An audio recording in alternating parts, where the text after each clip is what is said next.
Hello everyone, and in this video we're continuing the discussion that was started in the video called The Future of Christian Sanctification. It contains my thesis.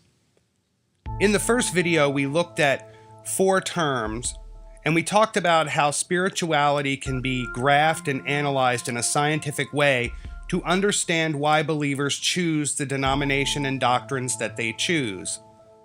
Today we're going to take the conversation further by looking at the different ways in which psychologists approach mental and emotional health disorders, and to see if any of those tools might be useful in the Christian realm. So people ultimately come to religion in general to answer important questions like who am I, why am I here, what's wrong with the world, how can it be made right? And Christian Theism, at least through the Reformation, had one shared objective reality, a set of objective morals. After the Reformation, many groups claimed to have that objectivity in their belief, but there were many groups of it. When secular humanism rose, it abandoned the idea of a shared objective morality and put forth the idea that an individual who had sought balance in physical, emotional, mental, and spiritual health was a healthy individual. But you don't have this shared, defined, objective set of morals in secular humanism like you do in Christian theism. 2 terms we honed in on were soul cure and soul care. We defined soul cure as the bottom line, the gospel. And we shared how in fundamental churches, the gospel is a very specific legal act that happens, and how other denominations view the gospel as simply the good news that man can be saved. You have gospel as a literary genre. You have gospel as a call to social justice, to go out and physically do the things Jesus did. So that quote-unquote soul cure has a wide range. And then we honed in on soul care as the long-term process of sanctification, what that looks like from church to church. That's the area we're talking about today. And we're looking at it through the lens of 3 different models of approach to mental health: the moral model, the dynamic model, and the relational model. Before we get into them, let's briefly remind ourselves of certain statistical realities. Currently, 17.7% of identifying Christians attend church each week. 89% believe the church is responsible for the spiritual health of the family unit, and almost as equally high of a percentage of people going into new churches are not new members or new converts, but transfers. That data shows us that people have not given up on church yet, and they believe that church is there to help their spiritual development, but because of all the transfers, they're largely not finding it. Today's mental health providers are overwhelmingly secular in their approach toward treatment. They embrace theosophism, often unaware of how spiritual development can aid in improving one's life or in overcoming a malady. In Christian theism, we would call that process sanctification. Most families have to abandon the option of church to seek real remedies for maladies that the church cannot address because lack of pastoral care education or philosophical, doctrinal, or denominational limitations. Put simply, churches don't really offer help for most mental health disorders or even simple, easily correctable emotional maladies. When the pastor supports and allows people to go outside the church for these types of things, they're conceding that sin is not really the problem. Are they conceding that secular humanism can remedy problems better than Christ? The other reason people don't stay at church for soul care is because most denominations have kept the moral model alone in their approach to addressing the sanctification of the believer. The moral model is essentially aligned with the doctrine of man's depravity. Sin is the cause of man's problems in this world. Sin is chronic, progressive, and fatal. It degenerates until death and always gets worse without divine intervention.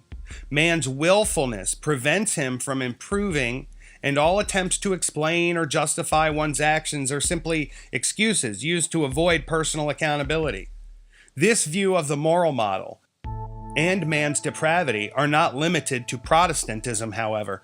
According to the canons of the Council of Trent, the Catholic interpretation of man's depravity is disintegration from God, resulting in a lack of forgiveness, a lack of justice. A statement defining the moral model might say, man is inherently sinful, therefore all of his problems on some level can be traced simply to the effects of sin. According to the moral model, prayer, fellowship, charity, service, sacraments should suffice to fix a given problem because all problems are a result of sin. This has obviously been wholly ineffective and contributed to the exodus of people from the faith. These are certainly unique times. Even with perfect sanctification, more may be needed to fix many of today's mental, emotional, and spiritual maladies because one component of sin is progressive immorality. That means in time, morality gets worse, never better. Under Christian Theism, at least, humanity is generally stable. The ineffectiveness of the moral model as a mode of treatment does not mean it does not have its valuable place. It just means that the way the American church used it, according to many, is sorely outdated and inflexible. Further, the church did not have globalism to deal with until between the mid-19th and 20th centuries. Prior to that, using the moral model in pastoral care seems to have been fine in addressing most problems. Undoubtedly, some people suffered certain maladies and never were made better or remained in hiding with the sense the approach would not work. Chemical imbalances do exist. However, it was a common part of daily life to get moral care of some kind from a pastor or clergy. It was not exactly a choice to adopt the model, it was mostly just the way things grew in American churches. The dynamic model suggests that people are driven by internal dynamics they are unaware of and that stem from one's childhood. Therapy would include diagnosis, psychoanalysis, talk therapy with a certified professional, perhaps medication management, and pinpointing environmental factors contributing to negative physical behaviors called character defects. Through cognitive behavioral therapy, the individual can become self-aware. Often this awareness of self is sufficient to address myriad maladies and defects. One's childhood, relationship with the parents, and the assets and defects of the character that can be observed and/or articulated lead the pastor to a conclusion at which point he or she can use a scriptural basis to provide soul care that will improve the individual. Looking at the dynamic model is one area that Christian Theism can adopt something from the secular human world that will benefit the church. In addition to just the moral model that says man's depravity is the problem, the tools offered through use of the dynamic model shed insight into the individual that gives the pastor a lens into perhaps the needs of the individual. Knowledge of the dynamic model gives the pastor special insight with which to help guide the believer. With the dynamic model, the pastor can develop tools to analyze verbal interaction as well, and guide an exchange from debate to discussion, to conversation, to dialogue, all to the glory of God, and to the purpose of more discernible, measured sanctification in the believer that the provider can graph in the same way a doctor does for a patient.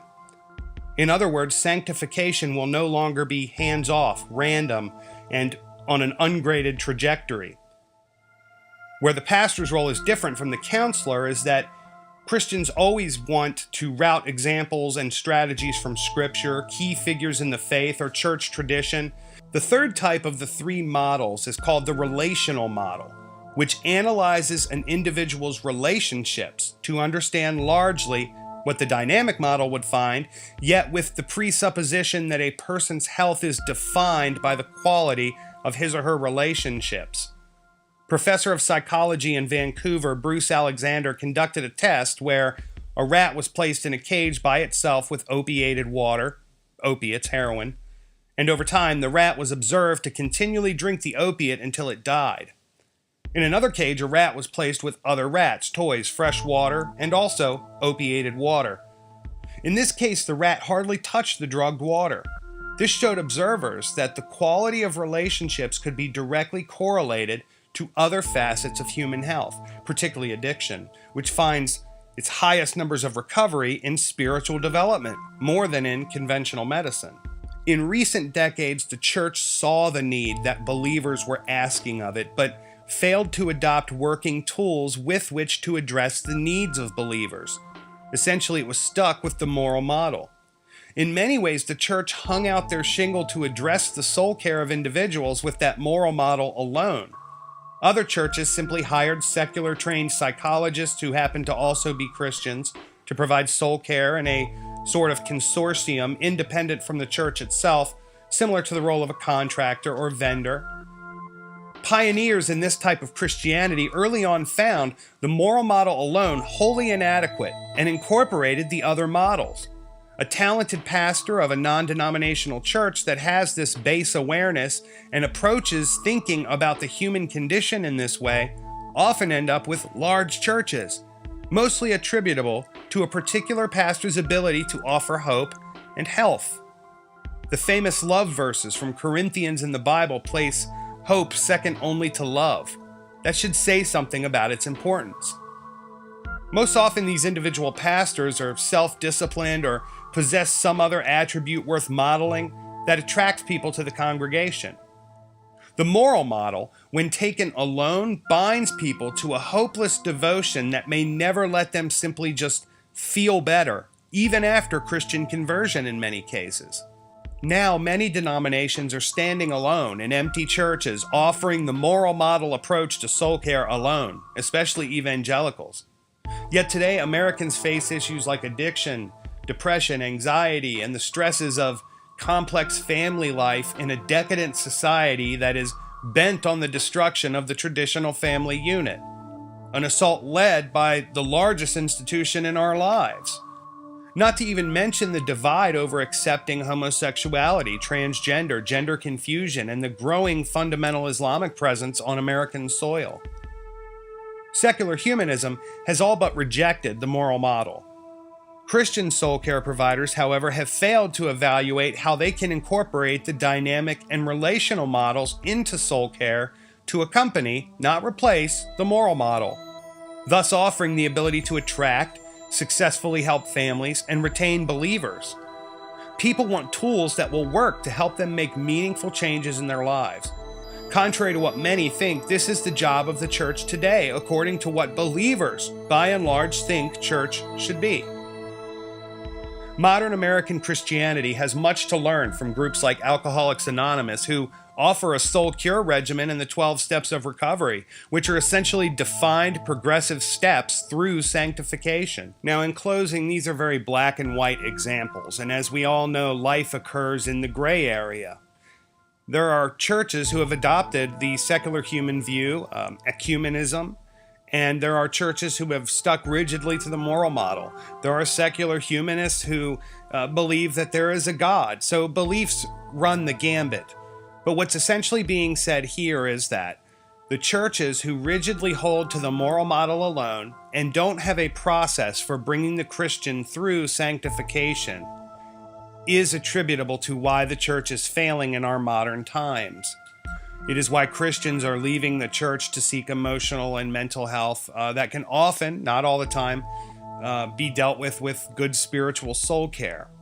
So the recommendation is that churches adopt the dynamic and relational models to accompany the moral model, which will allow them to enhance the Christian soul care that they provide.